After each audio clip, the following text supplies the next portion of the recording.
Friends, మనం 6 సూత్రాల పథకం గురించి తెలుసుకుందాం.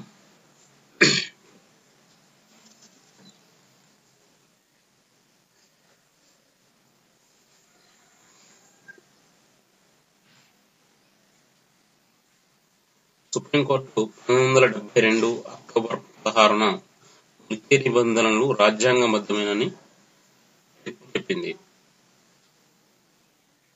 దీనికి సుప్రీంకోర్టు యొక్క ఈ తీర్పుకు వ్యతిరేకంగా 1972లో జై ఆంధ్ర ఉద్యమం వచ్చింది.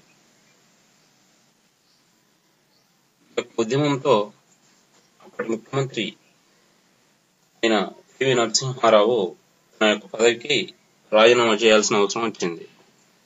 దీంతో రాష్ట్రంలో రాష్ట్రపతి పాలన విధించారు.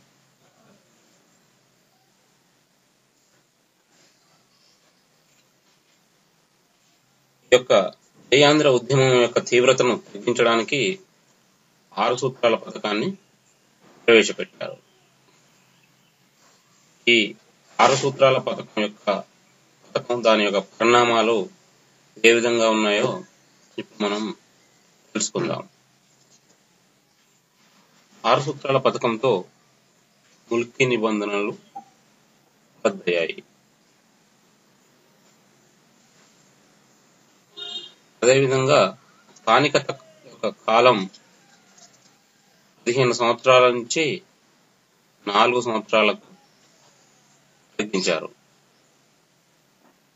తెలంగాణ ప్రజల రక్షణలకు ఏర్పాటు చేసిన తెలంగాణ ప్రాంతీయ కమిటీ కూడా రద్దయింది.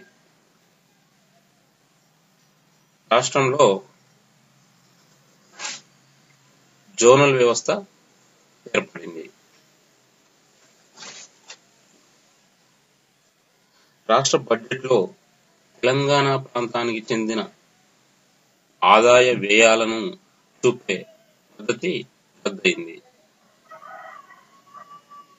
ఈ యొక్క 6 సూత్రాల పథకానికి రాజ్యాంగబద్ధతను కల్పించడం కొరకు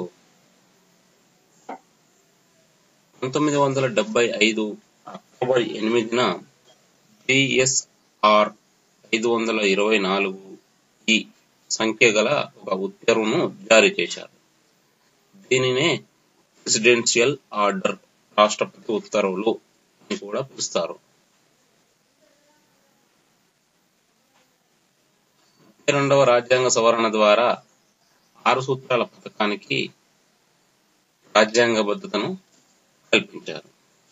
ఇది 6 సూత్రాల పథకం యొక్క సంక్షిప్త సమాచారం. మీకు ఈ ప్రయత్నం నచ్చినట్లయితే లైక్ చేసి షేర్ చేయండి. అదేవిధంగా నా యూట్యూబ్ ఛానల్ సబ్స్క్రైబ్ చేసుకోండి. ఈ యొక్క సలహాలను, సూచనలను కామెంట్ల రూపంలో నాకు తెలియజేయగలరు. మీ సలహాలు, సూచనలతో మరింత చేస్తాను.